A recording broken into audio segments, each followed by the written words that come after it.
do this. It's the Real Jonathan Smith Show on Indie Sports Ticket, 1430 AM, 93.9 HD2, and always on the free Indie Sports Ticket app. What's going on? What's going on? Welcome into the Real Jonathan Smith Show here on Indie Sports Ticket. Thanks for tuning in, no matter how you're tuning in, whether that's YouTube, Indie Sports Ticket. If you want to head over there and subscribe, maybe you're watching on Twitter, __ Jonathan Smith, if you want to follow me there. Maybe you're listening via that Indie Sports Ticket app. We're starting the show off in just the best way possible. Zach Hicks of at.on Colts joins the show. Zach, what's going on, man? How are you? Doing good, man. Doing good. Just trying to get through this slog of April before, the draft. Because, April, we kind of have all the info that we need for the draft. Now it's just about killing time until the actual big day. How many hours of tape have you watched in preparation for the NFL draft? It's not as much as I used to back when I was, 19, 20, like first getting into this, where, you're trying to get in like an hour or two of tape on like 200 people. But I would still say it's probably close to like 50 to 100 hours of tape. Not as crazy as what it used to be, but still a lot. There's still a lot. Yeah. I mean, with the draft guide, I watch, 40 offensive linemen at the minimum right there.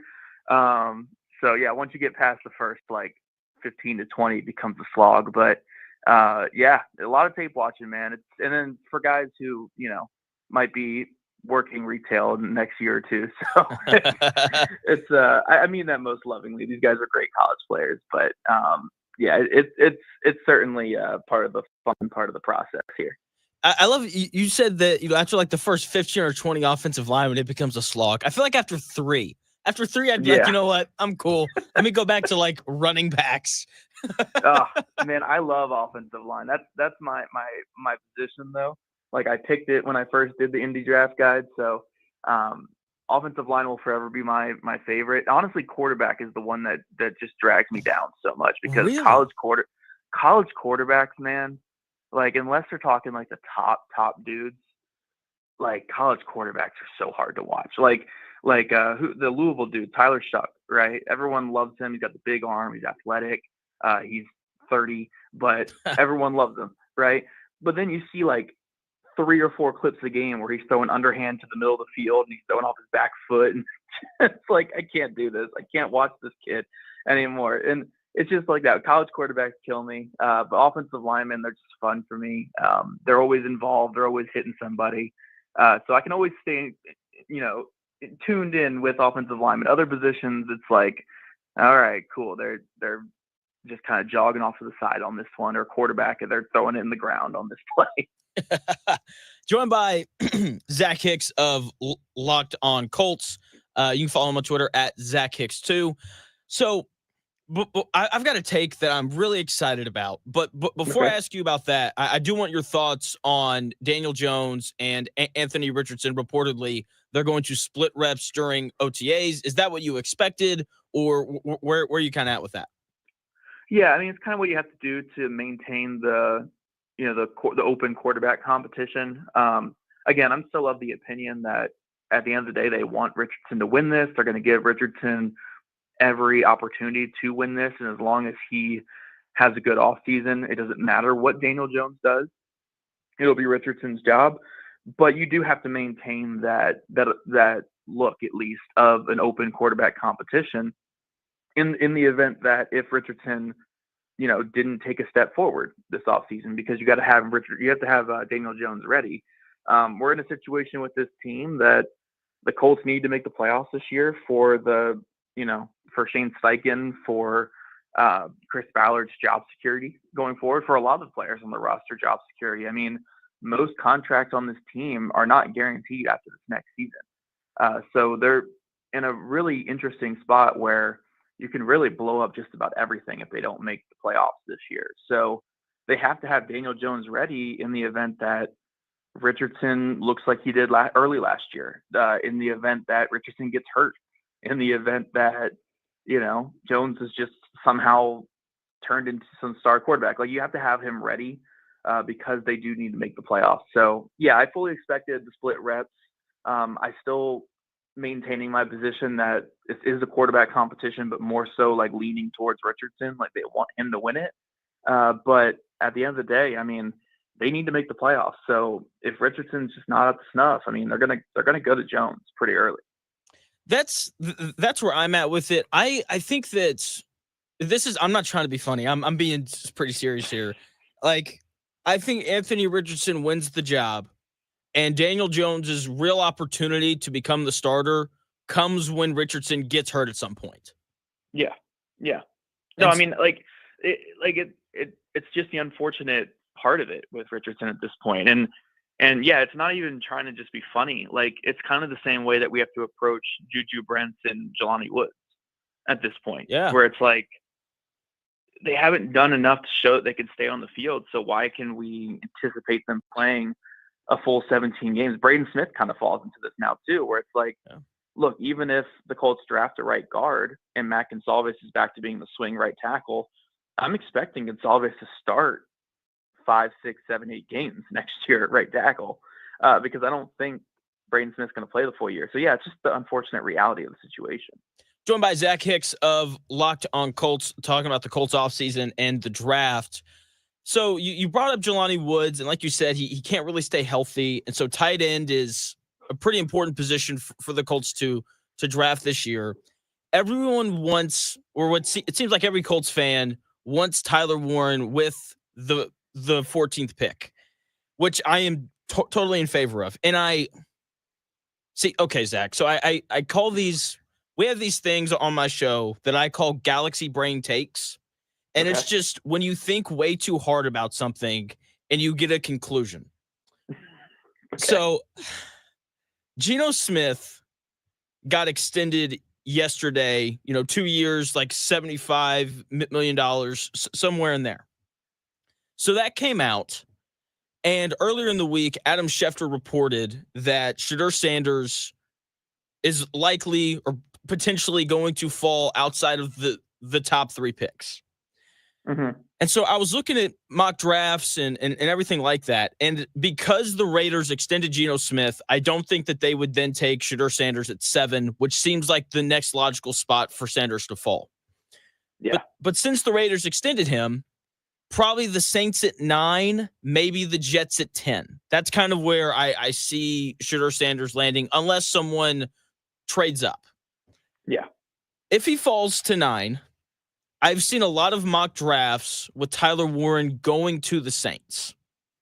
Mm-hmm. If Shedeur Sanders falls, I do think that increases the opportunity or the chances that Tyler Warren falls to 14. What do you think about that? Am I thinking too hard about this? I'll actually add on to that, where from everything I've heard in this past week, I don't think Shedeur Sanders plays too much into Tyler Warren falling. I think the big things you want to look for when it comes to Tyler Warren falling to 14 are the Jets at 7. That's the real big thing that you want to watch, because the Jets want to go offensive line at 7. They want to go, I think Membo, I believe, is probably where they want to go. I mean, Armand Membo is a stud out of Missouri. They certainly want to go that.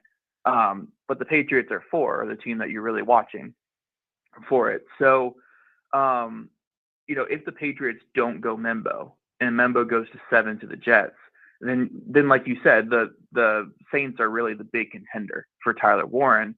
And I don't know if Sanders plays into it too much, but there's been a lot of growing steam with Jackson Dart to them at number 9. You'll see a lot more national media guys start talking about it here soon. I know there's been some whispers, but the Saints are doing a lot of work on Jackson Dart right now. So I don't know where Sanders falls in this draft. I've heard a lot of mixed reviews on Shedeur Sanders in terms of he's a very accurate quarterback. They think there's a high floor there, but and I hate being the one who puts stuff out here with this, but some teams didn't love the combine interviews and the whole, everything that comes along with Shedeur Sanders, with the family and everything like that. So I don't know where he falls, but teams do love Jackson Dart. I think the Saints are one of those teams. And yeah, if the Jets go O-line and the Saints go Jackson Dart, I think there's a pretty good chance that Tyler Warren is there at 14. The one team to really watch, though, would be the Cowboys because they're such a wild card with everything. Like, you just never know what the Cowboys are going to do. So maybe the Cowboys are a threat, but I mean, I do think if Warren falls past the Jets and the Saints, it becomes very real that he's there at 14 for the Colts. Sounds good to me. Joined by Zach Hicks of Locked On Colts, talking about the Colts and what their draft could look like, what has to happen for Tyler Warren to be there at 14. You saying that Jackson Dart could go 9th to the Saints, that's I'm not saying you're wrong. I just think that's insane. Like, having seen Jackson Dart play football for the last 3 years. And I was talking about the quarterbacks in this class on Wednesday, and I think my opening line on Jackson Dart was, Jackson Dart is going to get someone fired. And if he goes 9th, he's going to get someone in New Orleans fired. Well, think about what happened last year with quarterback. I mean, and look, I liked Bo Nix, and I liked Michael Penix Jr., and I liked, J.J. McCarthy to a lesser degree. Like, I like J.J. McCarthy and stuff, but those guys all going, top 15 last year? Like, I expected at least 2 of those guys to go on day 2. I did not expect this gigantic run at the quarterback position at the top of the draft. And I think we're seeing now with the NFL, especially with these quarterback contracts being what they are, and with these quarterbacks being, older quarterbacks that are kind of ready to contribute right away. I think we're seeing teams just say, hey, let's get them in here. Like, we can't mess around and wait on these guys. Let's get them in here with these top picks, keep taking our shots and seeing what we can do. And honestly, I mean, for most of those teams, I mean, I don't think any of those quarterbacks last year looked like bad. Like Bo Nix was pretty solid for the Broncos.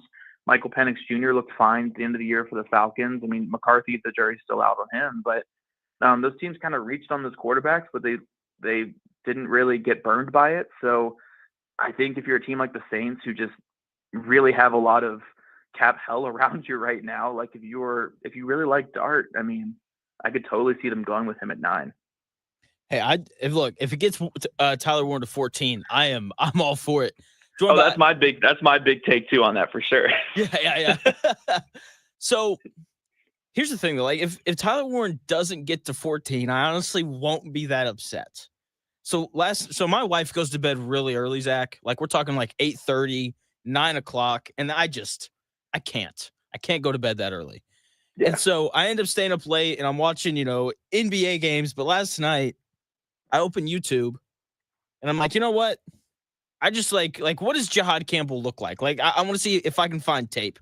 Dude, I think I watched like an hour of Jihad Campbell just being this possessed linebacker for Alabama. Like, the dude's just all over the place. If he's there at 14, honestly, if the Colts took Jihad Campbell over Tyler Warren at 14, I know everyone else would be really upset, but I wouldn't be. What are your thoughts on him? Yeah, Jihad Campbell is one of my favorite players in the draft. I mean, 20 years old, has shown the ability to cover, to blitz off the edge, to defend the run. It has all the traits, the measurables that you're looking for. He's a top 10 player in this draft all day for me, and just, again, one of my overall favorite players in this entire class. So, yeah, if the Colts took him at 14, no complaints whatsoever from me. I do believe the Colts are going to be high on him in this draft. My only, slight fear with him, and it kind of becomes like a fear with the Colts, is, they need day one production from this top pick. And I'm not saying Campbell's not going to give them production his rookie year, but at 20 years old and with the torn labrum that he's dealing with, where he might miss a lot of the offseason and a little bit of the season, I am a little nervous that the Colts might overthink that a little bit and say, maybe we can go with a player that can produce a little bit more for us early on. It's not something I would do. I would say, you know what, Jihad Campbell looks like a stud. I think he can be one of the top 3 or 4 linebackers in football if he hits his peak. So I would certainly run that card in if he's there at 14, but I do worry a little bit about the Colts overthinking that because of that shoulder injury that, it just popped up recently. So it's going to be a bit of a long recovery. It's a torn labrum, so it might take him into September of his rookie season. Okay, that I didn't realize that. That's good to know. And that is, like you said, especially when, I would think that the Shane Steichen and Ballard seats are hot. Like, they definitely want someone who's going to be able to come in and be really good quickly. So if Warren's not there at 14, and let's say the Colts don't want Campbell because of the shoulder injury, who are some other guys that you wouldn't mind the Colts taking with that pick? Yeah, I mean, these guys I'm going to throw out there might be ones that Colts fans might not love, but I think obviously Colston Loveland is on the board because they've pigeonholed themselves into needing a tight end. Like they just need one. It doesn't matter how good a fit Loveland is in this system. They need a tight end with their top 50 picks because they just don't have a guy on the roster that's like playable at this point. So Loveland, by a lot of NFL draft analysts are coming around on him potentially being tight end one. I've heard, I think Nate Tice said the other day that he thinks Loveland could be a better blocker than Tyler Warren too in the NFL. I don't fully agree there, but I get where he's coming from with it. So I certainly think Loveland could be on the board. And then the really interesting one is the guard out of Alabama, Tyler Booker. Not the typical athlete that Chris Ballard drafts, but we saw last year that he went completely against the grain and took an edge rusher that did not fit any of his past metrics in Laiatu Latu, but he was banking on that production and just the character of the player. And look, when it comes to offensive line, what offensive line coach Tony Sperano Jr. wants is what Tony gets.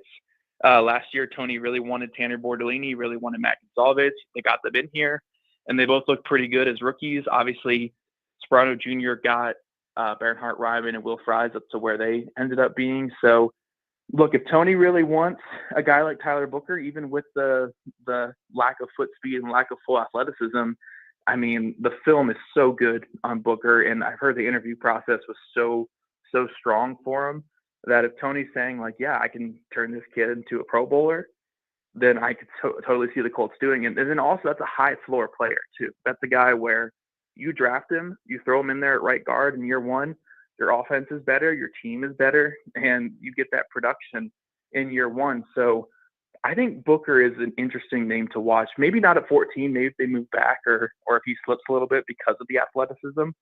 But I do think Booker is a guy to watch because of what he brings in year one. And just the Colts have kind of been talking about how big a need that right guard position is. Joined by Zach Hicks of Locked On Colts, talking about, the Colts and who they're potentially going to draft here in about 3 weeks. There's obviously a lot of attention on that 14th pick, but the Colts do have 6 more after that. Who are some of the players that the Colts could take later in the draft that you like? Yeah, I mean, if they miss out on tight end early, Mason Taylor out of LSU is a name that we've been talking about all offseason over on Locked On Colts. I mean, the Colts adore this kid. He's 20 years old. He's Jason Taylor's kid, and he's Zach Thomas's nephew. So you're a Miami guy, so I think there you go.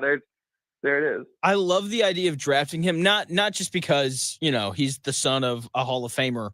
Well, actually, that is part of it. Like, I think part of why I like Shedeur Sanders as much as I do, I think it's very common that these young athletes who were the sons of former great athletes, like they just seem to figure it out a little bit quicker because they have someone in their corner that is able to very clearly tell them, like, this is the expectation when you show up. Make sure you do this. Definitely don't, do this other thing. And so I really like the idea of honestly drafting the kid of any former legend. Yeah. And the thing with Taylor too is, like, to me, he looks a lot like Hunter Henry did a couple years ago. And Hunter Henry obviously played under Shane Steichen with the Chargers, but just the way that he moves, the way that he blocks, like, I see just this long-term starting tight end in the NFL. And I think that that's just what the Colts are going for here. So, in a class where the first round really doesn't have that much like top end talent, maybe instead of like going for a position that's not typically taken that high and like a tight end, you can wait a little bit, take a guy like Mason Taylor who is young and has that high potential in day 2. And early on, you can really address, the trenches, or you can address other positions of need in that first round, or go get a potential blue chip guy in a Jahad Campbell. And that might be a better route to go. So I think Mason Taylor is a guy to watch there. Let's see, some other guys. Miami running back Damian Martinez, I think, would be a really fun just combo back with Jonathan Taylor. Not the greatest pass catcher, but a high-end pass blocker, a really good runner, got some sweet feet for a big running back, and he just runs over dudes.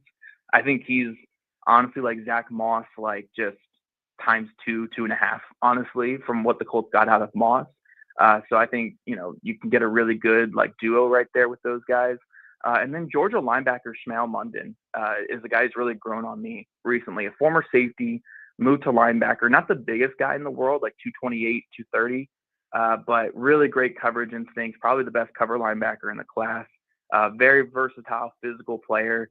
And I think he's the guy who can really complete this linebacker group with Zaire Franklin, allow Zaire Franklin just to be more of that run and chase, like off-ball linebacker. So those are some guys I think the Colts are going to like. And also, I mean, especially like a guy like Mondin and Martinez have really grown on me recently.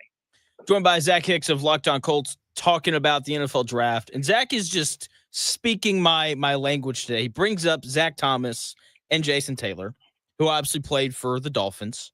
And then he brings up Hunter Henry, who played for my Razorbacks in college. Like, this is great. By the way, I saw Hunter Henry play in high school because he grew up 20 minutes from me.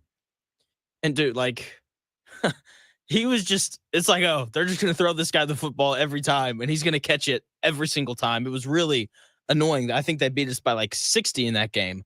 Yeah, he was so good. Anyway, do you have a guy this year that could potentially be the Colts Jason Bean of last year? Like this practice squad guy that people just love? Oh, man, I'm sure we'll find someone. Maybe some local, like, indie kid gets, an undrafted contract or gets a 7th-round pick or something. Who's that linebacker from Indiana last year? Really skinny but super athletic. Jalen Walker, I think is his name. No, isn't that the linebacker out of Georgia? No, I think they're the same name. It's just spelled differently. Yeah. So it's Jalen Walker or Jalen something from Indiana last year. He's like 218 at off-ball linebacker, but he was balling last year with Indiana. Like, teams do like him, but it's going to be more of like a late day 3 type thing. And maybe the Colts bring him in here just to compete and be like a special teamer type guy. But that would be a guy that like Colts fans would love because he was so good last year for, that magical run that Indiana had. But if we know anything about practice squad stuff in off season, it's usually quarterback. Like, quarterback is usually where people fall in love. That's why Jason Bean got so much love. And I do think the Colts end up taking one on day 3 in this draft. So maybe you're looking at that kid from like Memphis, like Seth Hennig. I think it's Henningsen. Could be a potential one. Max Brosmer from Minnesota could be a potential one. Riley Leonard, I think the Colts like.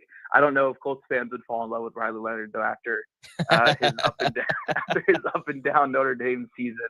But Leonard makes some sense because, and I say this in the most insulting way to both people here because it's just who I am.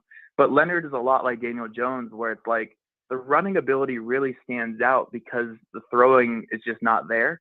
So maybe they're not great passers, but they do show like the ability to run the ball a little bit because they can't throw the ball very well. He's kind of a lot like a Daniel Jones to me. So if the Colts are looking for like that Sam Ehlinger to be their 3rd quarterback, like I do think a Riley Leonard makes some sense. Like hopefully it's like round 6 or 7 and not round 4 or 5, but I do think Leonard is a guy that they're going to be pretty interested in. Okay. Hey, that's look, I don't like him because he can't really throw the ball, but I mean, that's not what we're looking for with the Jason Bean comp. We just want someone who's just fun to watch during the preseason because that's what Bean was last year.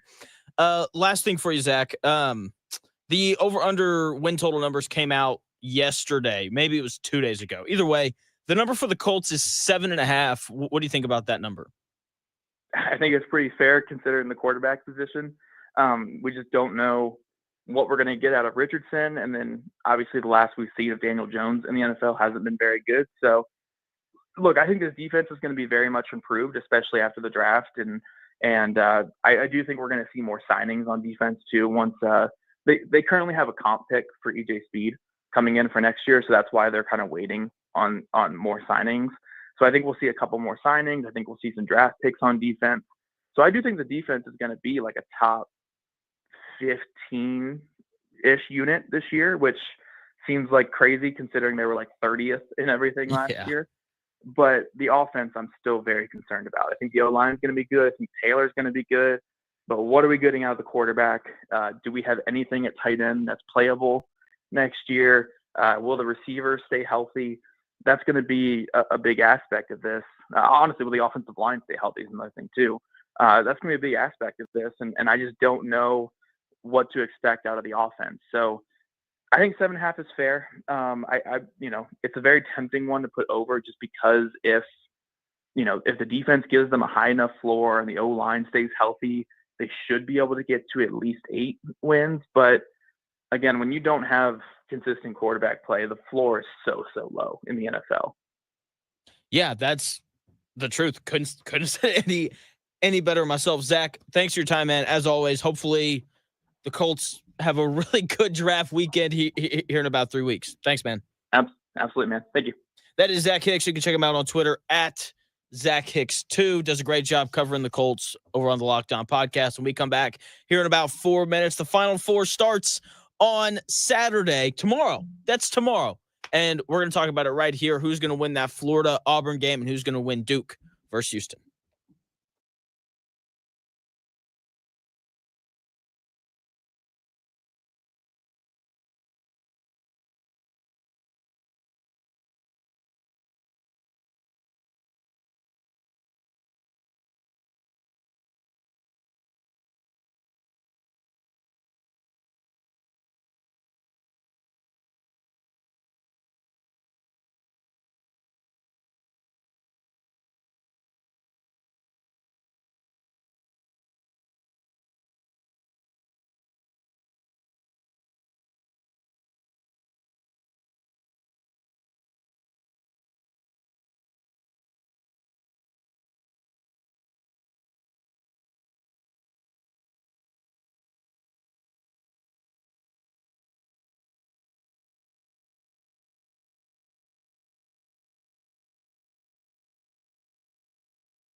If it's in today's sports world, it's here.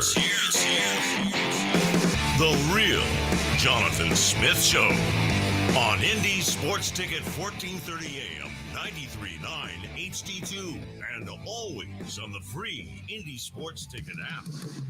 Welcome back to the Real Jonathan Smith Show here on Indy Sports Ticket. Hopefully you're having a nice day. Thanks for tuning in, no matter how you're tuning in, whether that's YouTube, Indy Sports Ticket, if you want to head over there and subscribe. Maybe you're watching on Twitter, _ Jonathan Smith. Maybe you're listening via that Indy Sports Ticket app, which you can download wherever you find your apps. However you're listening, it is greatly appreciated. If you want a little bit more from me, you can also check out my other YouTube channel, My Take Is.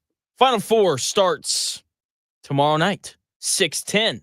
Florida versus Auburn. Florida is currently a 2.5-point favorite in that game, and they should be favored. They beat Auburn once already this season on the road, 90-81. I think that game was when everyone realized how good Florida is. They outshot Auburn. That's really why they won that game. They shot 13 of 33 from three. Auburn was only 7 of 22. And when you get outscored by 18 from three, then you're probably going to lose. Just ask the Indiana Hoosiers from this last year. Okay? And it wasn't just that. Like, Auburn just didn't do a lot of important things well. When you only shoot 60% from the free throw line, like Auburn did, and your opponent, Florida, shoots 83%, you're probably going to lose. When you only score 3 fast break points and you give up 14, you're probably going to lose. Okay? So, like, important things like that, Auburn did not do well. However, there were some other things that they did do well in that game. Okay? They grabbed 15 offensive rebounds. They won the turnover battle. They defended without fouling. Usually, if you do those 3 things, you have a pretty decent chance to win, and you don't find yourself down by 21 at some point in the game, like Florida, like they did against Florida. Because the issue with playing Florida is you can do everything right, but Florida is all of a sudden just going to have this stretch where they just hit a barrage of threes. And that is pretty simply what happened in that game, and Auburn didn't have a counter. Florida, they're up by 9 going into the second half. And I went back and I rewatched a lot of that game last night. And you just kind of feel like, okay, like Auburn, yeah, they'll be fine. And then and then Florida comes out in the second half. They hit 3 threes in 2 minutes. They go up by 21. Ball game. That was it. And Florida is more than capable of doing that again, not only to Auburn, but to whoever they wind up playing. But I don't think that they will. Even if they do, I expect Auburn to shoot better than 31% from 3. I expect this to be a great game. Auburn is playing better right now than Florida throughout these first, 3 games or 4 games through the NCAA tournament. I think Janai Broome has a big game. I'm going to take Auburn to beat Florida. And then the night game. The game that's supposed to start at 8:50, but probably won't start till like 9:20, Duke and Houston. And this is the game that I'm more intrigued by. This is the number 1 Ken Pom offense taking on the number 1 Ken Pom defense. You know which is which. Duke, all these NBA guys. Houston with a couple guys who can score the basketball, and then 3 other guys on the floor with them that could play linebacker for the Pittsburgh Steelers, with how aggressive and physical they are in the front court. And when you're as good offensively as Duke is, you're going to score. And when you're as good defensively as Houston is, you're going to find ways to get stops. But it's going to come in waves. Duke's going to have, a 2-minute stretch where it seems like they can't buy a bucket. And then Duke's going to have these stretches where they score like 10 points in 4 straight possessions. My question about this game is really about the Houston offense. Will they be able to go on runs when they're getting stops? And will they be able to score enough to keep pace with Duke's offense when Duke's offense starts rolling? That's, kind of my question. I feel like I'm making Houston out to be a big underdog, but when you're Duke and you consistently play games in the 80s, like that just makes you so much tougher to beat. And look, we've seen Houston win a game in the 80s already in this tournament. They beat Gonzaga 83-78. But the issue is they had to shoot 50% from 3 to make that happen. And as good of a team as Gonzaga was, they are not Duke. They are definitely not as good defensively as Duke is. We just saw Duke hold one of the best offenses in the country, Alabama, to 65 points. Like, that's incredible. Like those are Houston level numbers. And to be fair to Houston, LJ Cryer could have a great game like he did against Gonzaga, where he scores 30 and he shoots 50% from the field.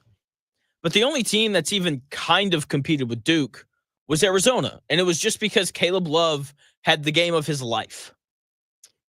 So I can't pick Houston. I'm picking Duke. They're the best team. I think the consensus opinion is that of the four teams, Houston is the worst, but they're so good defensively and they're so good on the offensive glass. Maybe they defend and rebound their way to a win over Duke. I don't think so. Give me Duke, and I think they cover that 5.5 point spread. More on the Final Four when we come back here in about 4 minutes with Zack Gray, who's going to give you bets and is going to break the games down in a very, very special way. Zack Gray coming back with bets here in about 4 minutes.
may, one day, be a must-listen for sports enthusiasts. Yeah, and monkeys might fly out of my butt. Uh-oh. The Real Jonathan Smith Show on Indy Sports Ticket 1430 AM, 93.9 HD2, and always on the free Indy Sports Ticket app. Welcome back to the Real Jonathan Smith Show. Thanks for tuning in, no matter how you're tuning in, whether that's YouTube, Indy's Sports Ticket, maybe you're watching on Twitter, __ Jonathan Smith, or maybe you're listening via that Indy Sports Ticket app. No matter how you're listening, I greatly appreciate it. Joined by Zack Gray, who you should follow on Twitter, at ZG The Grapevine. You should click the link in his bio, which will take you to his Patreon, where you can purchase tools to make better bets, because that's what my guy Zack does. He hits bets. Zack, what's going on, man? How are you? Hey, Smith, I'm going to be honest with you, man. The monkey thing and the intro to the show here where I come on, it gets me every time. Good. I'm glad. I didn't make that. It just was on here one day, and I was like, I don't mind it. I like it. Yeah, so I'm doing great. It's rainy. But we'll get through that together today. We will. It's not. We got all of our rain last or 2 nights ago. We had tornadoes, and it was not good. But what is good is the Final Four, and I'm so excited for. Before we talk about that, though, as always, I know you've got some bets that you would like to give out. Yes, sir. We're going to the Diamond, Jay Smith. I'll save my Final Four pick for when we talk about it. But I want you guys to go and take the Baltimore Orioles on the money line today. Baltimore Orioles against Kansas City. I really like that play today. Dean Kremer on the mound. That's my guy. I feel like he's due. He's got an 8.44 ERA, so he's due. Give me the Orioles. Okay. I like it. That sounds good to me. They're rolling. They look really good. Okay, I lied. We're not going to talk about the Final Four first. In like a minute, what are your thoughts on these torpedo bats? I think they're genius, and I love them. I'm glad that they're being utilized, because there are modifications for every type of club/stick in any sport ever. And someone was finally like, hey, you hit it here a lot. Let's put the barrel there. Like, we do that with golf fitting. We do that with hockey. Like, why all of a sudden is it a bad thing that we do it in baseball? Because it's America's pastime, and America's pastime doesn't need to change, Zach. You know how much better I would be with the torpedo bat? Oh, dude, if I had a torpedo. Do you know how many home runs I would have hit? At least 70. At least one.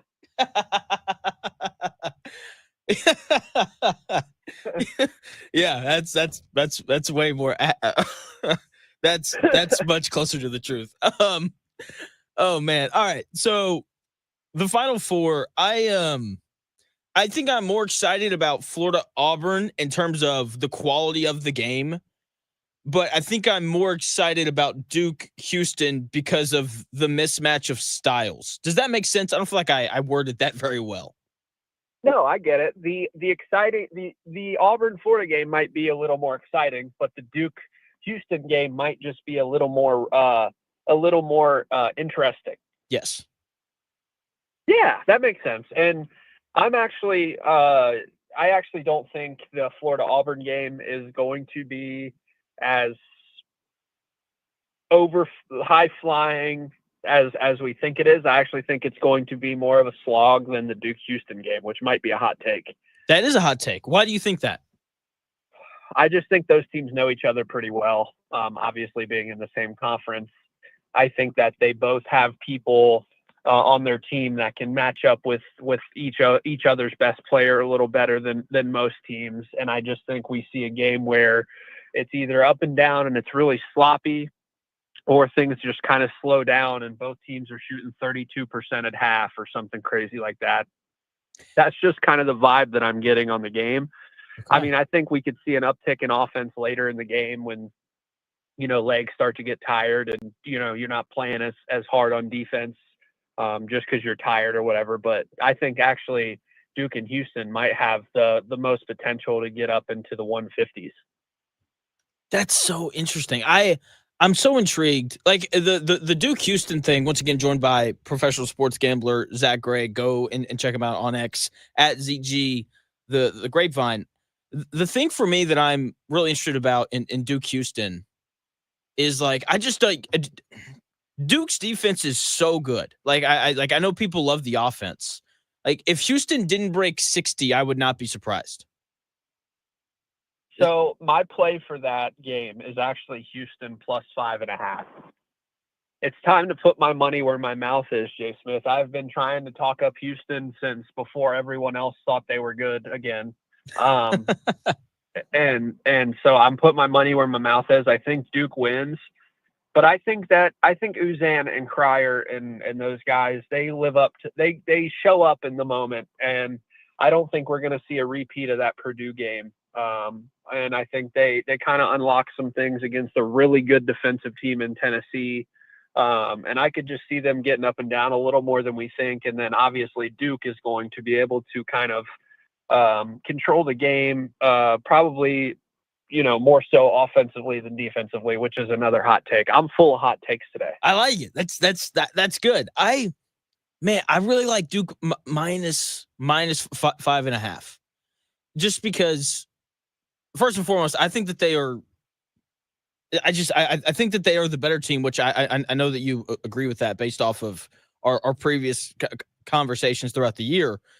But my thing is, I get that Cryer and Usman, like I get that they're gamers, and like they are. I think we saw that in the game against Gonzaga, right, where they go out and they score 83 points and they shoot 50% from three as a team.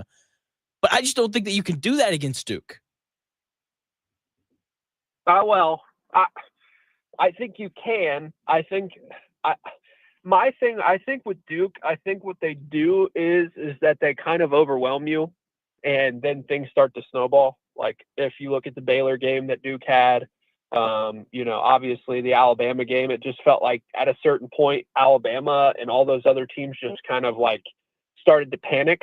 And I don't think Houston has that kick in them. I don't think they're going to panic, and I think they're going to be able to withstand those barrages that Duke will inevitably bring. And I think Houston's good enough to punch back. So that's really my overarching philosophy. Like, it's not so much, oh, this guy can score, this guy can play defense. I just think that mentally they're going to be able to withstand some of these things that other teams haven't so far. How big of a deal is the offensive glass going to be for Houston in this game? Because that is, if you want to identify the chink in Duke's armor, I think it would be their ability to rebound to close possessions, which is really weird given the size that they have, and everyone knows how great Houston is on the glass. How big of a deal is that going to be in this game? A huge deal. I think Houston steals some points in that regard. And that kind of goes to my point of, like, when things look tough, when shots aren't going in, being able to get those offensive rebounds and get those easy putbacks or getting fouled. Like, I think that's the margins in which Houston stays in this game. Okay, yeah, that would be the path for them to cover. Like, they would have to be really good on the offensive glass. I wanted to ask you. And they always are. They are. They always right. are. They are. They are. I did want your thought on this. So I did yesterday. I did the 10 best players in the Final Four, and I think the first three are pretty easy. Flag, Walter Clayton Jr., and then Broom in that order. Who would you have fourth?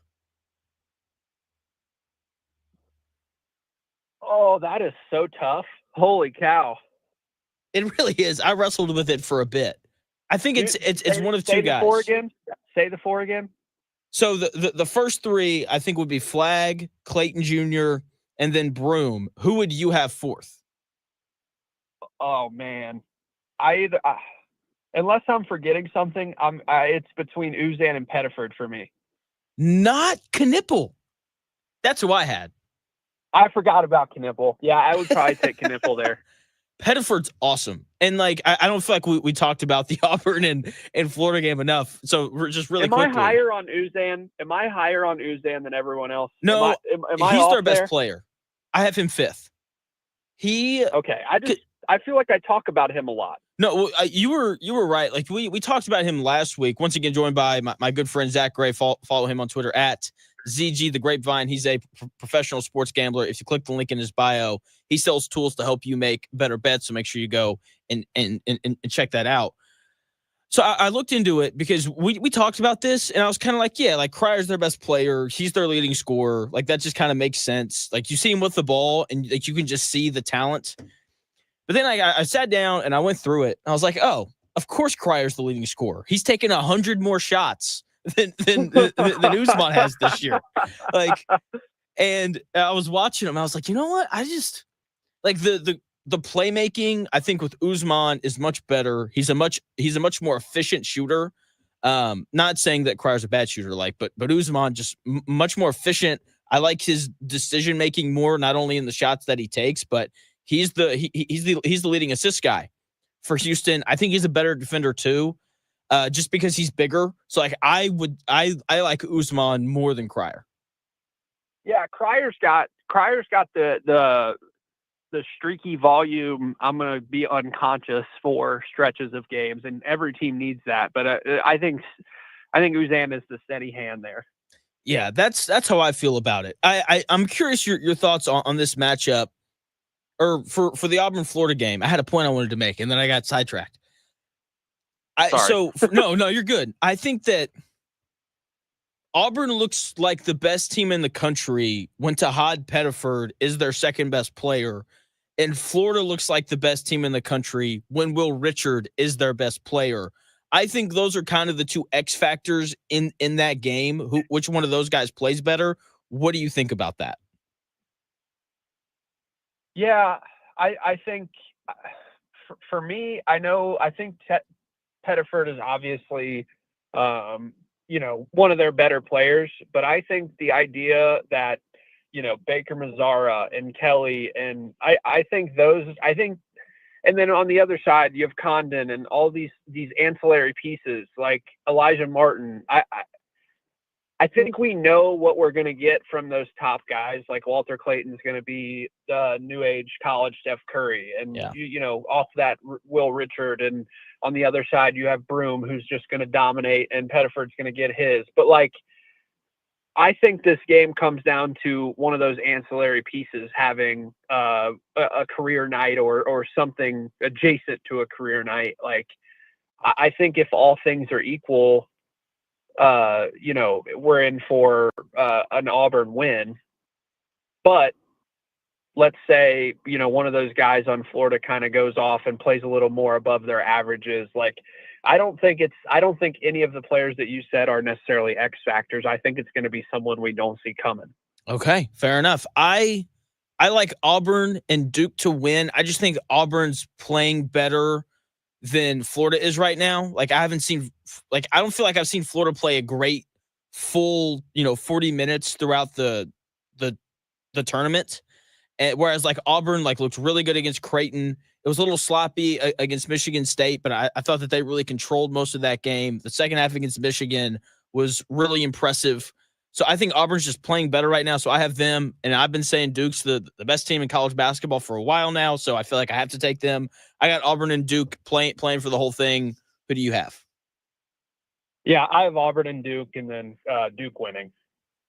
Yeah, that's where I'm at. I will give you an open invitation on Monday. I know you've got other work stuff, so Mondays may be tough if you want to come back on, and we can do a whole national title and Final Four thing if you would like. Yeah, I'll see what I can do on Monday. I don't know my schedule, but I would love to do that, and I would love to share with you guys my full projections for free, and then get you guys any bets that I have out. Let's go. We got to make it happen. Then you said bets, and when you say bets going out for free, then it becomes a top priority to get you back on, even though it already is. When I say bets, you say cha-ching. I like cha-ching better. I think that's But all right, man. Real quick, but before I have to take a break, Hendrickson, no contract yet. What's going on with your Bengals? Can we play the show that we had the last time we talked about when he requested a trade, and then just insert that audio in, and then that'll be. It's just bad ownership and bad general managing and bad process. Now they got credit to them for getting the deals done with the receivers, but it's just bad process. Yeah, I'm with you. It's brutal. I feel bad for you. I really do, because you've got this top 4 quarterback in the NFL. And like, this just goes to show like how important ownership and who you're really just ownership in general. Like, it is the most important thing in sports, and what's going on in Cincinnati is 1,000% the prime example of that.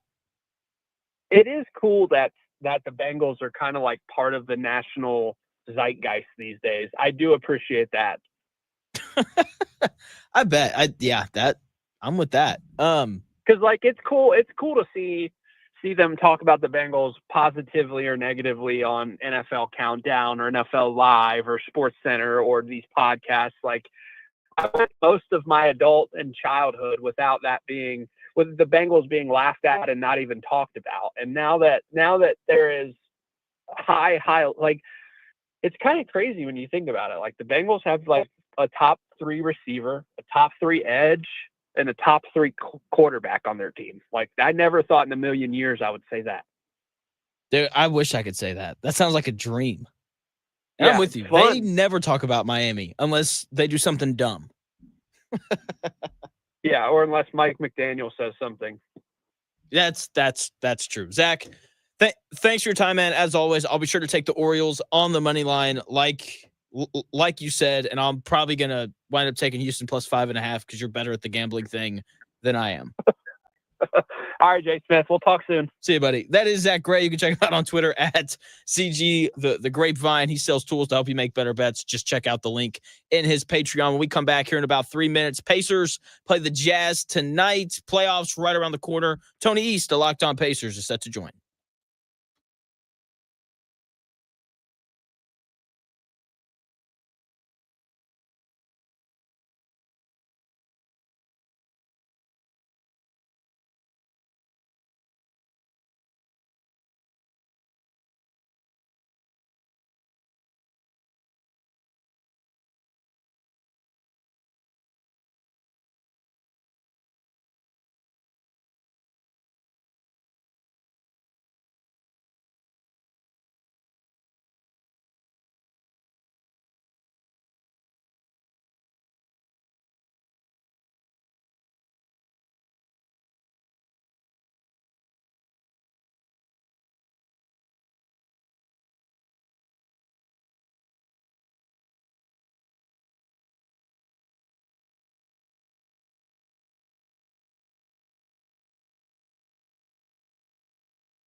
do this. It's the real Jonathan Smith Show on Indie Sports Ticket, 1430 AM, 93.9 HD2, and always on the free Indie Sports Ticket app. What's going on? Welcome back to the real Jonathan Smith Show here on Indie Sports Ticket. Thanks for tuning in, no matter how you're tuning in, whether that's YouTube, Indie Sports Ticket. If you want to head over there and subscribe, maybe you're watching on Twitter, __ Jonathan Smith. Maybe you're listening via that Indie Sports Ticket app, which you can download wherever you find your apps. One way or the other, I appreciate you listening. And if you want a little bit more from me, you can check out my other YouTube channel, My Take Is, it's a channel that Tony East would love because there's just nothing but NBA stuff on there right now. Joined by Tony East of Locked On Pacers. Tony, what's going on, man? How are you? Yeah, you get a thumbs up from me because you're one of the few people who actually knows how to download the clips the NBA puts up. For some reason, people have so much trouble with that. Dude, I love doing it. Like, I was telling you off the air, like, I'm exhausted because I'm up to like 2 a.m. putting all this stuff together. But like, it's a blast. Like, I'm going back. I posted a Giannis thing last night because he went for 35, 17, and 20, which is just absurd. And I'm just like, this dude, he's gotten so much better as a passer. It's fun. Speaking of fun, the Pacers, man, like, they look really good right now. With that being said, they're playing the Jazz tonight. Not only are the Jazz under 500, but they also are going to have players not playing, which just feels like a recipe for the Pacers to lose, given what we've seen from them these last 2 years. Do teams under 500 in the NBA still scare you when they play the Pacers? Before March, yes. The calculation changes when those teams start to tank to the point that they are trying to lose. Then the Pacers escape with these wins, like they did against Brooklyn earlier this month. Like, I'm honestly, if you count Sacramento, the Wizards, the Sixers, they were down 16 against the Sixers, and the Sixers were like, oh yeah, crap, we're supposed to lose, and then they won, and the Pacers played well that game. But like, it's just different when the tanking really gets going, and the lineup decisions are quirkier, and the way the teams close games is weird, and D'Angelo Russell shoots a layup over the backboard from 8 feet away. You know, it's just different. So yes, normally this team scares the Pacers, but they just beat the Hornets, their kryptonite, because once this team start to lose and like half their roster's out, and it's not a joke, literally half the Jazz roster's out, the Pacers should win this one. The interesting thing about the Jazz is they've been doing that since October. They got fined for it already. Yeah, They did. Joined by Tony East, a Locked On Pacers, talking Pacers and Jazz tonight. You know, I was looking into some Pacers stuff last night. Did you know that of all the teams in the NBA with the winning record, the Pacers have more losses to teams under 500 than anyone else? That does not surprise me.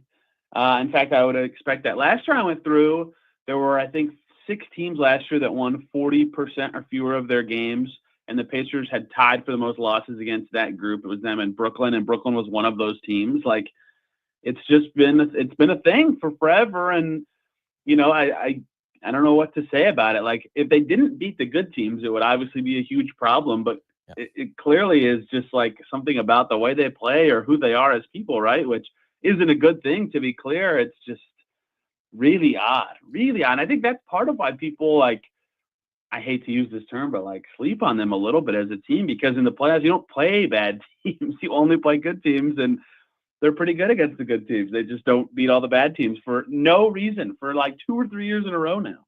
And it's so frustrating because, like, when you look at the standings, I think they're either 3 or 4 games back of the Knicks. And it's like, if you could just be good against bad teams, like, you're legitimately in the mix for the 3 seed when the Knicks are not, you know, the healthiest team right now. And so it's just, like you said, like, because they're beating the good teams, it's not as big of a deal. But it's just like, man, I would rather be, you know, the 3 seed. Actually, I don't know if that's true or not.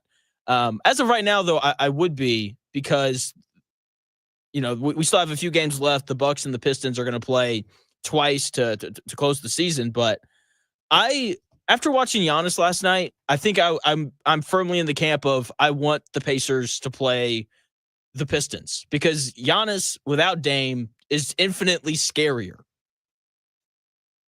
That is true. He's a monster.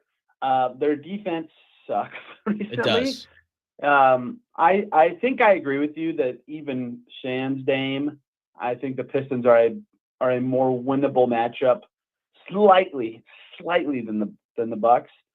It's hard to say. Like, the Pacers beat the Bucks last year. I know Giannis didn't play, but they handled them in the regular season when Giannis did play. I honestly think that margin is so close, like the percent chance the Pacers would beat the Pistons or Bucks in the series, that I would be, if I'm them, angling for whoever I think would be a more favorable second round opponent. And I even think people would debate that. I think it's Cleveland. I agree. Instead of Boston, but not by a lot, right? All these margins are so tight that honestly, at some point, it's like, just get the seed you can and be happy with it. But I think that the Cleveland-Boston gap is bigger than the Detroit-Milwaukee gap, and I think that Boston would be a harder series. So if I'm the Pacers, I want the 4 seed, and I don't care who I play, but I think their dream path to me would be Detroit first, Cleveland second, even though I still think the Cavs would be not overwhelming, but very strong favorites in that second round series. Joined by Tony East of Locked On Pacers, talking about the Pacers and the playoffs, which start in like a week and a half, which is awesome. I'm very excited about this. About time. Can I give you just this thought that I keep having that is undoubtedly wrong? Yes, I'm happy to debunk your theories. Yes. Are the Cavaliers just the absolute best version of the 2014 Hawks? Yes and no. I mean, the Hawks front court was Paul Millsap and Al Horford, and maybe Al Horford's better than Jared Allen, but I think Mobley's better than any of those guys. And Mitchell and Garland are way better backcourt than Teague and Korver and DeMari Carroll. So I think the difference is that they have a lot more ball handling, like a lot more ball handling. They can handle it through Mobley now, and so they have 3 legitimately great creators or passers or whatever you want to call it, guys who can keep the offense flowing. And so there is an element of that, yes, where they just have like a collection of talent that makes such perfect sense that they're going to win a ton of games despite no one thinking they'd be awesome before the season started. But I think they have a lot more playoff viable ball handling than that Hawks team did. And the thing is, that Hawks team could have made the finals if they didn't run into freaking LeBron James in his prime. So I think they're better than that team, but I get what you're saying in that it was like, how is this collection of guys this good? Why is Kyle Korver an all-star all of a sudden?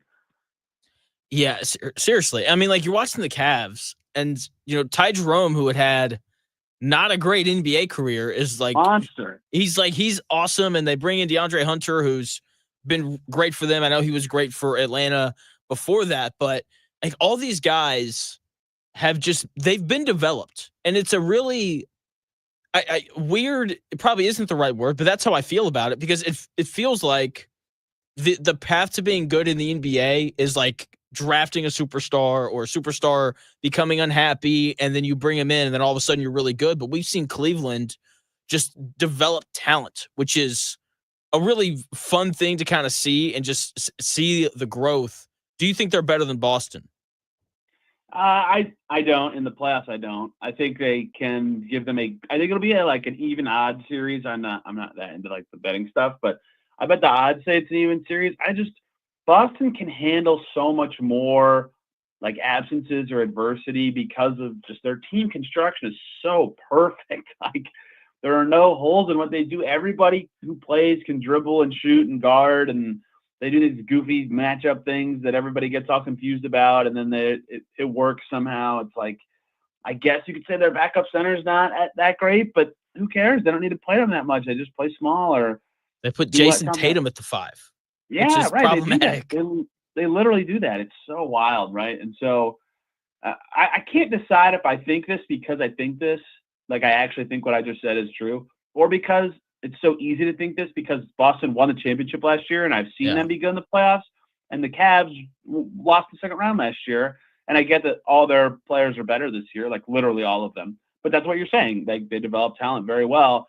And so I think some of it is that, like, I've seen one team do it and I haven't seen the other one do it. But I also just think that the way that I think of the playoffs, everybody but the Pacers apparently slows down in that setting. And that sort of, to me, caters to a really good shooting and defensive team. And hey, guess what? The Celtics are exactly that.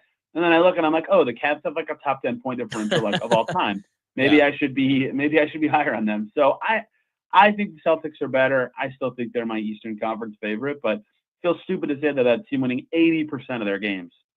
Joined by Tony East of Locked On Pacers, talking about just the NBA in general in the upcoming playoffs. I am going to pick Boston because I have this image that I can just already see happening if they play against Cleveland. The first 42 minutes of that game, teams are going to be, both of these teams shoot the ball so well. We're going to see a whole bunch of threes and we're going to get to like the final 6 minutes and someone's going to be up by like 5. And Boston's going to be like, fantastic. We're going to run screen and roll and we're going to get Darius Garland switched onto Porzingis or Jason Tatum. And then we're going to put him right at the foul line and we're going to get a bunch of easy shots. And I think that they're really going to pick on him throughout the series. And kind of like what you said with Boston, you can't pick on anyone in that rotation. That is what I think will be the difference in that series. With that being said, like part of why, Cleveland made that trade for DeAndre Hunter was so that they could be bigger when they played against Boston. I'm very intrigued to see if they actually pull Garland in like the final 4 minutes of games, just because there's just not going to be anyone on the floor for him to guard. Yeah, Porzingis has always been like the Celtics X factor, which is just some dumb term for like the non-star player who impacts things the most, I guess, right? But yeah, but it's true, and like because he shoots so well and his post fade is legitimately a useful weapon. Like they shouldn't post him up, but if they get smalls on him, he can make stuff happen. It's like a panic situation as a defense if your small ends up on Kristaps Porzingis. And so that is why I like the biggest factor why I think the Celtics are still the favorites. Like Jared Allen's awesome, but Jared Allen, you don't want him running out to guard Porzingis at the line. So you're going to switch or you're going to try to scram switch and get the switch back as fast as you can. But then the Celtics are like, oh, great, someone's wide open for 2 seconds here. You shoot it. It's just, they're so hard to contain when that's just an option for them. And that's why shooting bigs get all this value in the playoffs is because of exactly that. The switch is hard with the size. And, I think a big moment happened for the Cavs in their last game, right? They were playing the Knicks. They were down at halftime and they started the second half, or maybe they just went to it really quick. Hunter with the starters instead of Strus.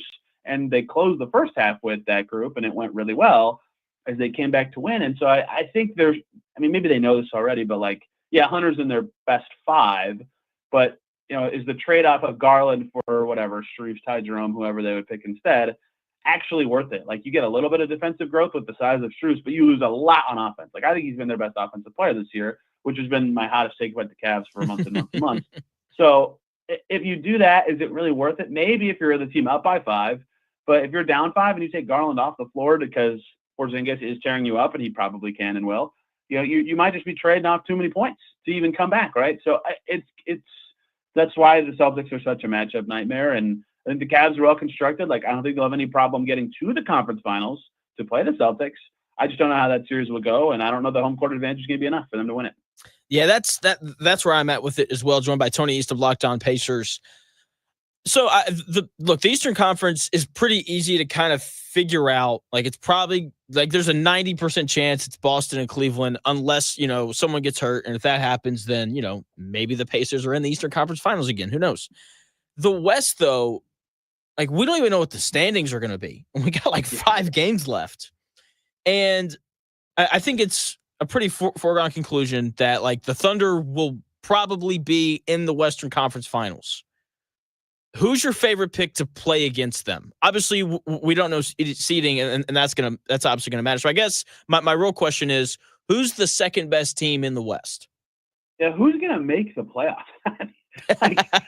The Nuggets haven't even clinched a non-play-in yet. Like, it's insane how tight these standings are. 3 through 8. The Clippers are good, and they're in 8th, and they're like struggling to keep up with all these teams. Like, every game hasn't gone their way for forever.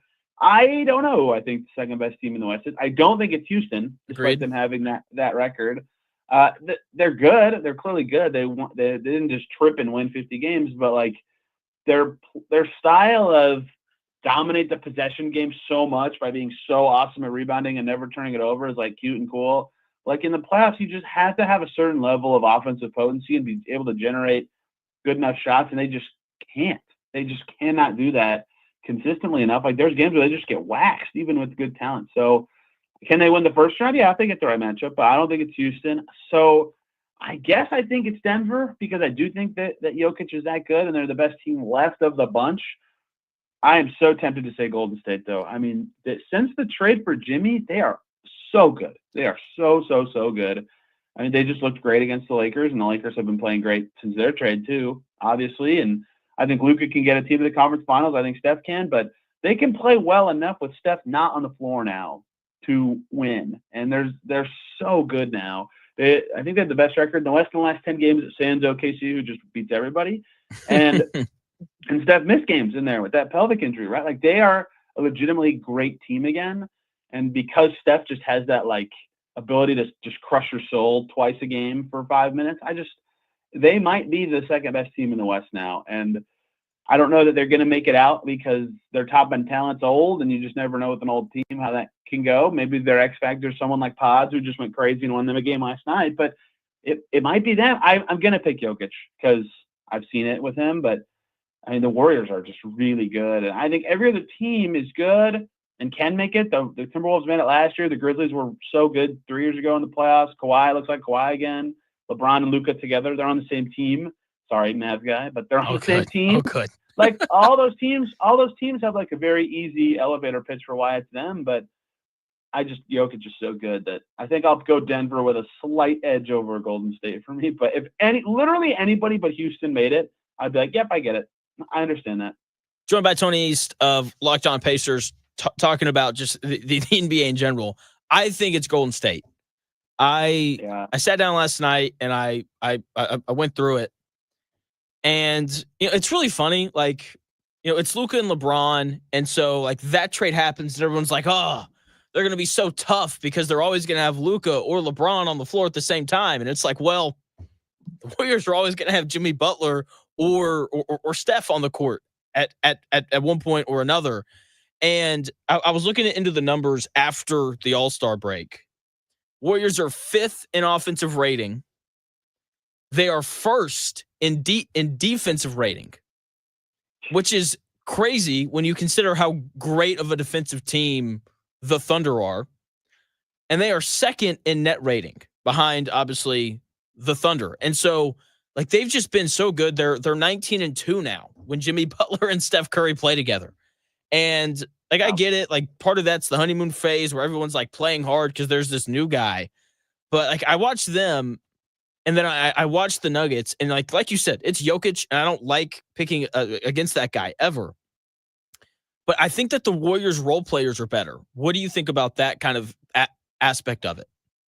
They are. I mean, the Nuggets net rating with Jokic on the floor is like plus 11 or something crazy, like comparable with Shea's net rating with the Thunder. But when he's off the floor, they're like a disaster. Like it might as well be you and me out there. So that is where the Warriors get their edge, is like, especially now that they're playing well with Steph off the floor, not as well as with him on the floor, obviously. Like they're good. They're really good. And their role players are all just dynamic enough to play on both ends. Maybe not Looney, although Looney hit a 3 the other night. And I was like, wait, Kevon Looney just took him and hit a corner 3. But like Pods is okay enough on defense, and all those guys just Guy Santos is a monster on both ends. Like he was playing pretty good last night. I thought like they just get enough at all these dudes. Kuminga was amazing yesterday. He's kind of up and down is a nice way of putting it. There are some games where I'm like, bro, you got to pass the ball. Like you got to get off the ball right there. But they're all good enough on both ends that they're not like, okay, we really need offense right now. Like we talked about with Garland, right? They're not in that position ever where there's someone they really want to put on the floor, but they're giving up too much on the other end to do it, or like they'll be afraid to do it. And sometimes with Steph, it doesn't matter. Like your offense will be so good that who cares? Just put 4 defenders out there. But Jimmy and Draymond are good enough on both ends that they can play anybody, right? And so their depth really shines in that way. Maybe Buddy Hield will be important, right? Like if he's making threes, they can just walk through some series. So I totally get why you're picking Golden State, because I just almost did. And Jokic is going to play 40 minutes in the playoffs, and unless there's those 8 minutes without him goes so awful, I find it hard to. They're so good, but maybe Murray won't hit 1 million game winners again. I don't know. It's just it's tricky. I need it to happen that Steph and LeBron don't play each other in the first round, but play each other in the second round, because I don't want one of them to get eliminated that early. I would like them to play each other for the right to play OKC. Is that fair? Is that possible? I hope that happens too. I think that would actually be great for the playoffs in general, because you know what's going to happen. The ratings are going to come out and everyone's going to flip, because that's what always happens when it comes to the NBA. Joined by Tony East of Locked On Pacers. Yeah, I just, man, the Warriors and Nuggets thing is so interesting. Not only because, like you said, like they both have these amazing all-timers and Jokic and Curry, but like the second stars are both playoff risers. Like Jamal Murray in the playoffs is very different than Jamal Murray over the course of an 82-game season. This is my least favorite NBA thing. Every year in the playoffs, everybody goes, next year's the year. Jamal Murray's going to make the All-Star team. Look how good he is. Like, no, he's not. It's okay. He's just really good right now. He's not going to ever make an All-Star team. That's fine. It's okay. And part of that's just because there's so many good guards. Like, it's just. Yeah, that too. Right. And like Jamal Murray, he's great. He's going to hit a couple shots, probably against the Lakers and LeBron, that send, the Laker fans into like a spiral. And it's going to be great to see. But I'm with you. Like, if they played in the second round, like that would be awesome. And so with the end of the season coming, awards are almost here. I want Jokic to win the MVP so bad, just to see the breakdown of everyone on Twitter. I think it would be lovely. I'd vote for him. You said what? I will vote for him if I had a vote. I do not have a vote. We need a vote. Just saying. We do. We'll sit down together. Yeah. Figure it out.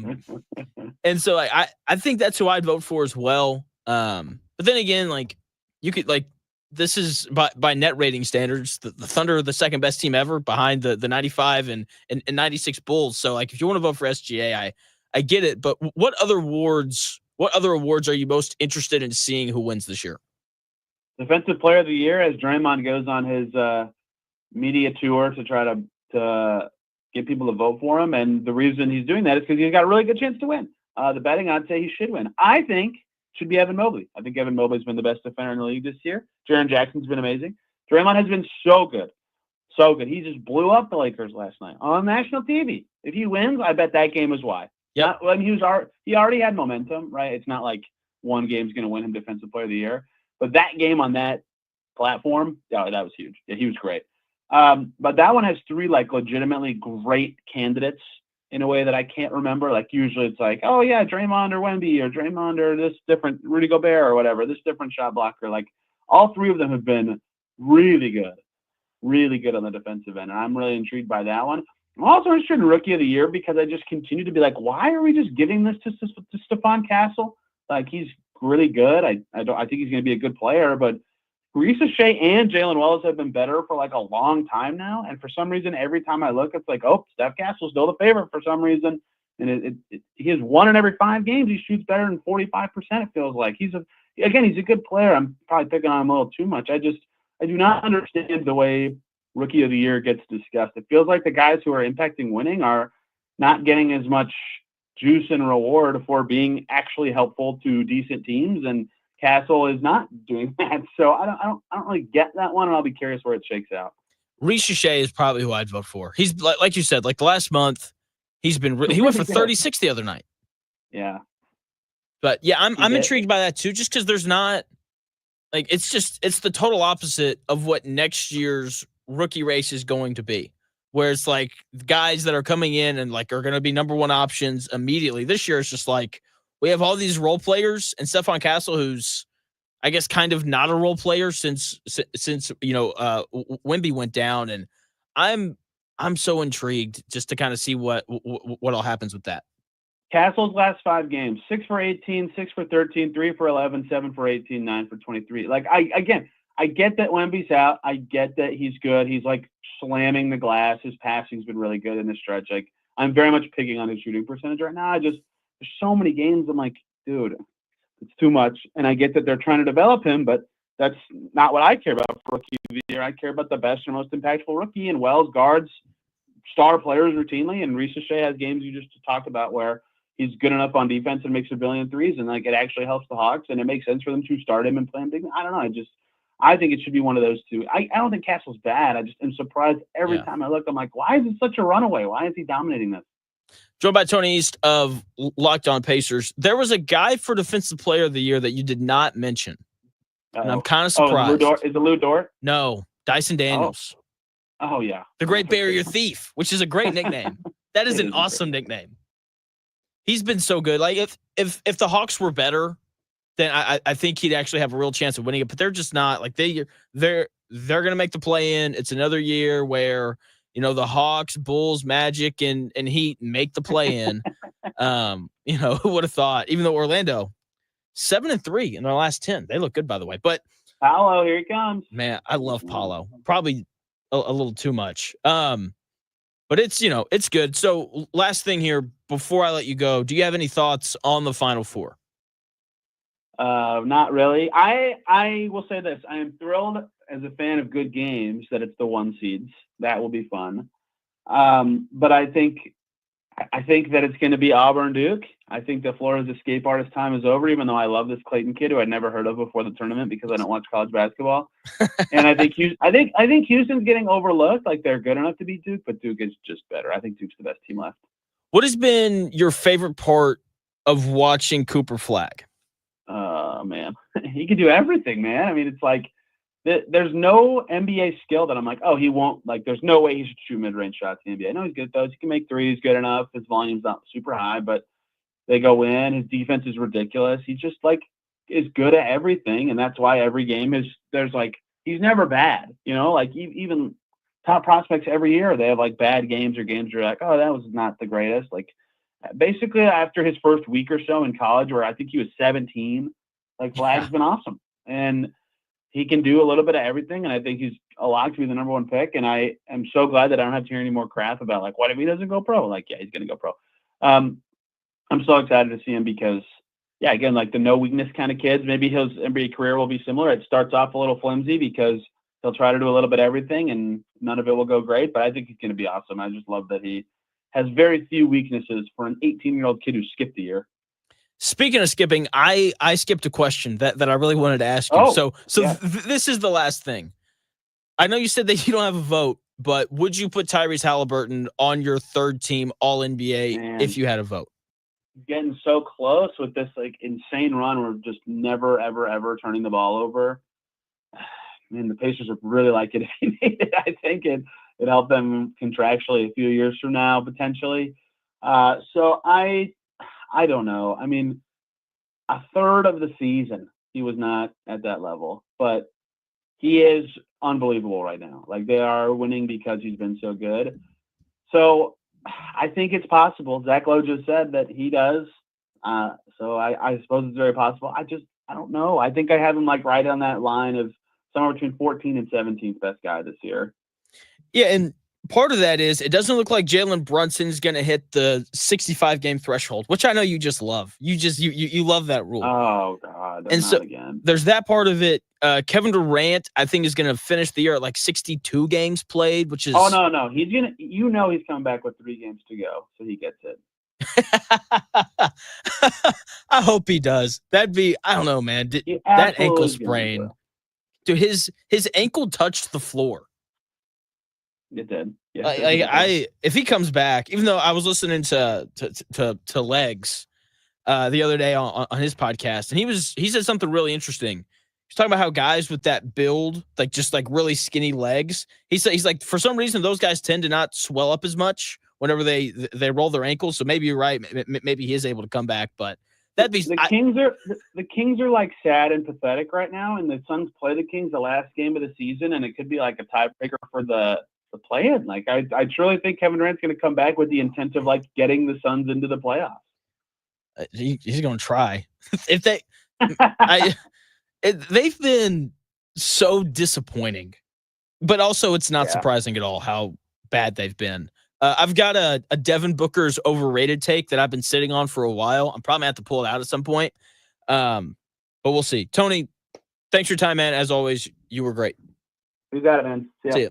That is Tony East. You can check him out on Twitter at Tony R. East. Make sure you check out his podcast, Locked On Pacers. He does a great job covering them. When we come back, hearing about 4 minutes. We're going to talk a little bit of Colts draft, and we'll continue to look ahead to the Final Four.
The best takes.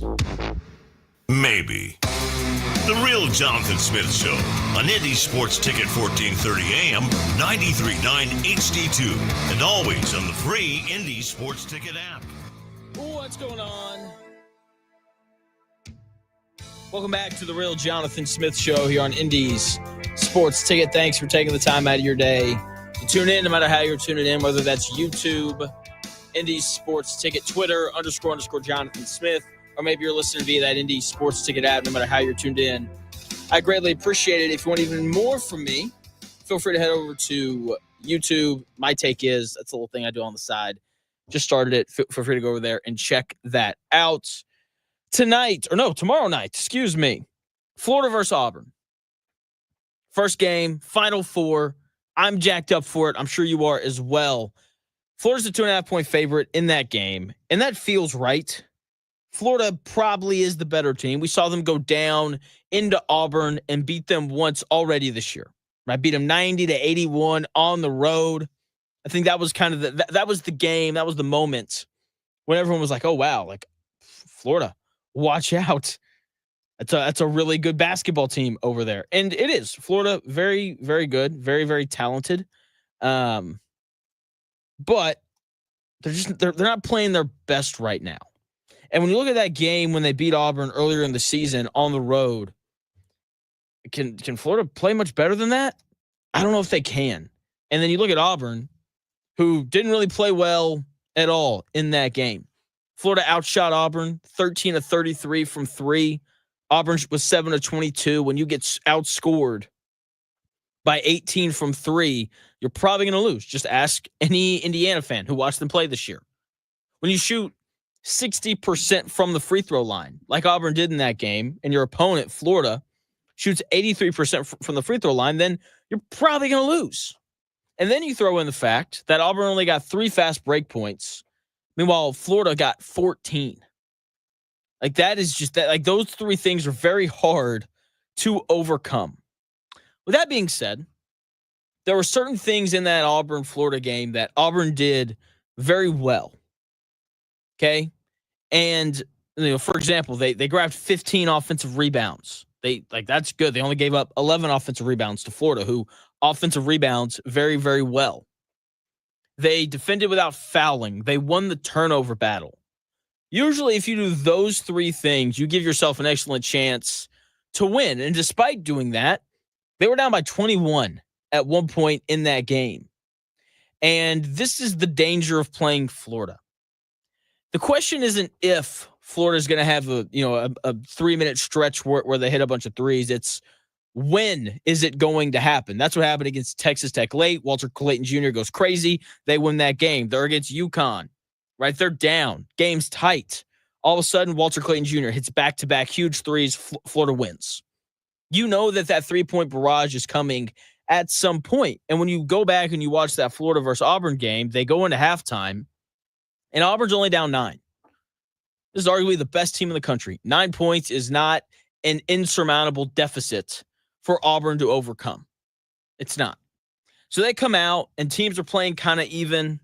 And then with about 16 and a half minutes left, Florida goes on this 2-minute run where they hit 3 threes. They go up by 21, and that was it. Like, that was just it. Like, they just reared back, threw a nasty haymaker, and knocked Auburn out. They go up 21, and then that was kind of it. And I don't think that Florida's going to be able to do that again. I don't think Auburn shoots as poorly again as they did in that game all those months ago. Auburn has players who have gotten better over the course of the season. So has Florida, but Auburn's just got younger dudes that, more specifically to Todd Pettiford, who I'm going to talk about here in a moment. But they have guys who have made like legitimate leaps. I don't think Florida has really had that. They've just been awesome all year. Okay. So I'm picking Auburn to win. And once again, if you pick Florida, don't blame you. You can make a very, very solid argument that they are, in fact, the best team, not just in this game, but period. I mean, that is the reality of how good this Florida team is.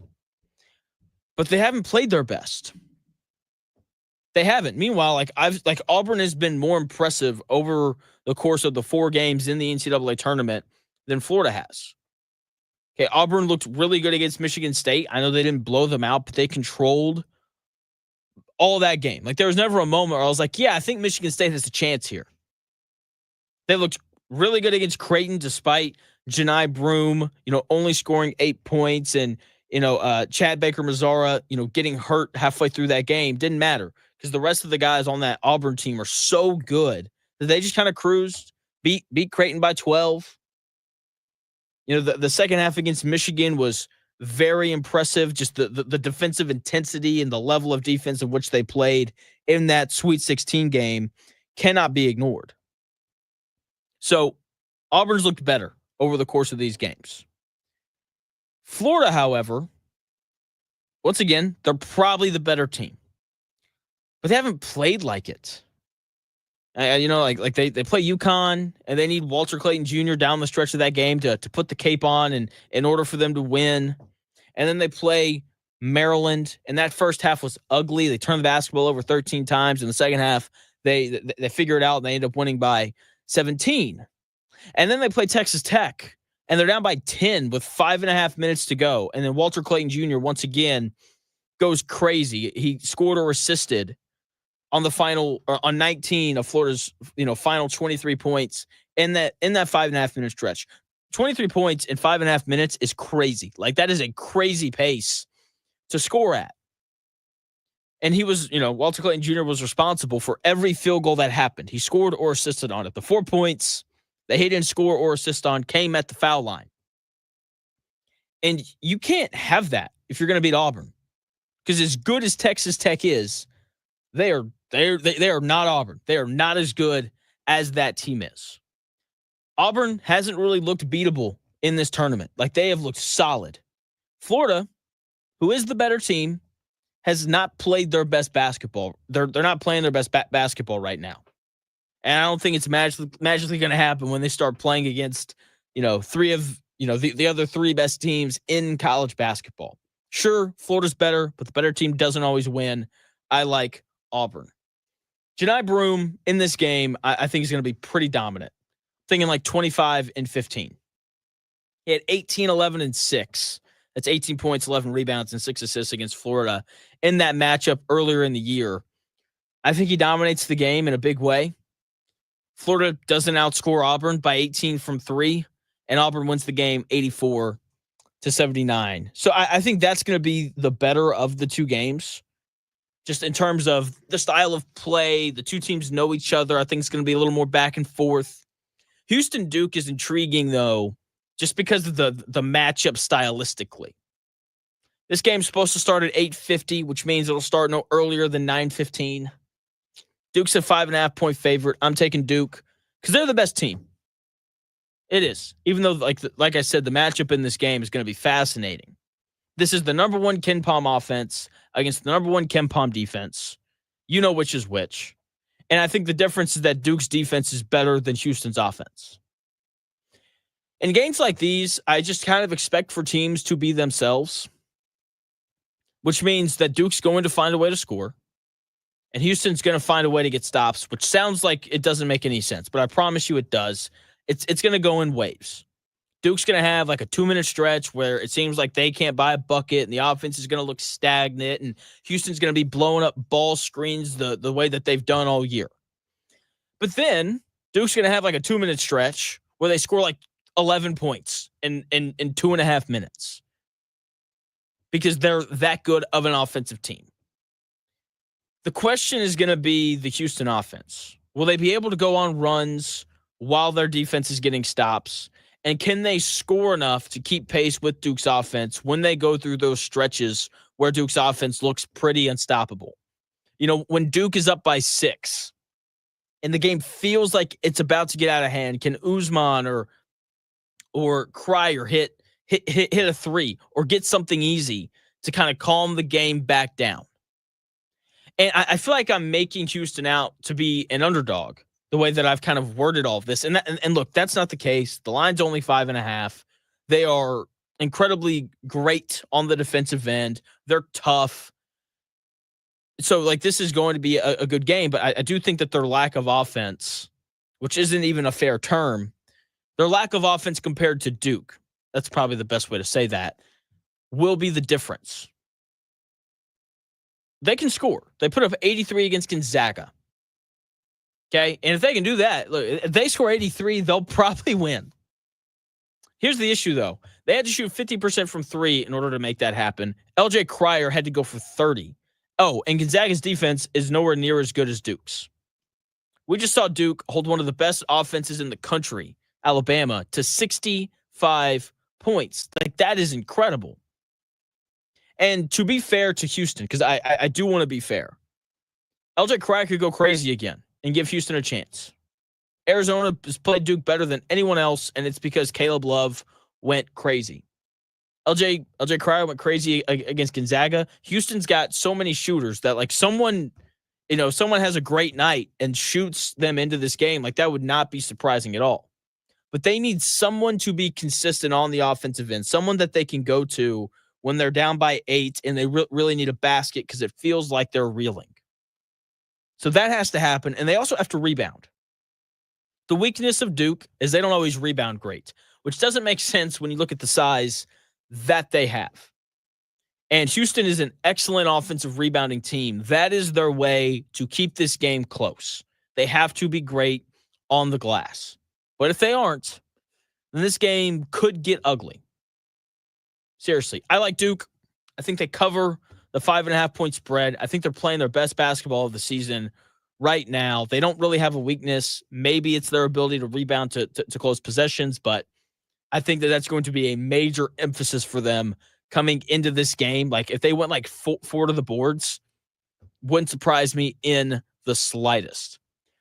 I think that they not only win this game, but I think that they win the national title on Monday night. We'll see. I can't wait. The game's going to be fantastic. Game start tomorrow night at 6:50 with Auburn and Florida. When we come back here in about 4 minutes, a little bit on the Pacers. They're playing the Jazz tonight. And then, Pacers and, all Pacers. I don't know what I'm trying to say right now. I'm not tired. I am excited for the weekend. I think the weather is supposed to be lovely. I'm thinking pickleball tonight. Maybe, just maybe. We'll see. I know it's supposed to rain. Gosh dang it. That sucks. You know, it doesn't suck though. The Indiana Pacers. My thoughts on their game against the Jazz tonight when we come back here in about 4 minutes.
The best takes, stories, and entertainment. It's The Real Jonathan Smith Show on Indy Sports Ticket. 1430 AM and 99.5 HD2. What's going on? Welcome back to The Real Jonathan Smith Show here on Indy's Sports Ticket. Hopefully you've had a nice week. Friday.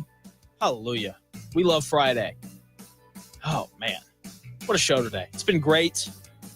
Zach Hicks to start the show. Tony East there at 11. Zack Gray gave out bets. He said to take the Orioles on the money line today.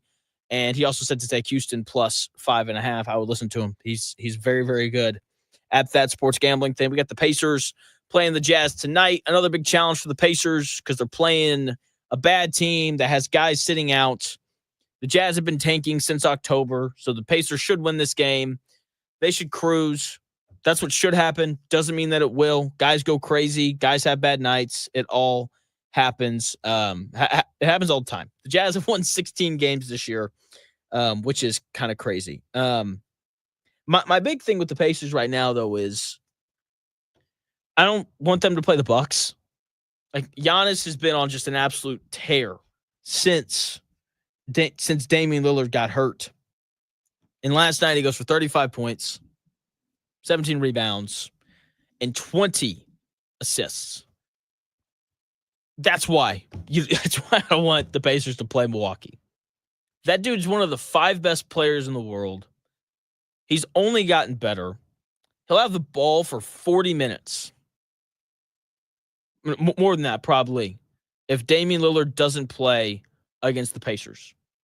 And like that dude with the ball in his hands, especially when you look at the Pacers and just kind of the players that they have, like they don't have anyone who can guard him, but then again, no one does, right? And that guy's going to get to the rim whenever he wants. And he's such an excellent passer now that like he's going to be able to find guys that are open. And the Milwaukee defense isn't great, but I would rather play Cade Cunningham without Jaden Ivey than I would play Giannis without Damian Lillard. I think everyone would agree with that. So I'm going to continue to monitor just kind of that race in the standings. Cade Cunningham's been hurt for Detroit, so like they're not really struggling. They're 5-5 in their last 10. They and the Milwaukee Bucks are tied. They're both 42 and 34 for that 5th seed. Neither one of them have clinched a top 6 seed quite yet, but that's going to happen soon for both of them. So we'll kind of see what winds up happening here. Pacers, they'll play one of those 2 teams in the first round, it seems, as they currently hold a 3-game lead over both of those teams with like 6 games left to go. So that's going to do it here on The Real Jonathan Smith Show. Thanks for taking the time out of your day to tune in. A lot of great guests today. If you missed any of it, you can get it via podcast. Just go follow us on Twitter at Ticket1430. It'll be up pretty shortly after, and we'll post the link as always. Thank you so much again for tuning in. If you want more from me, go check out the My Take Is YouTube channel. I'll talk to you on Monday.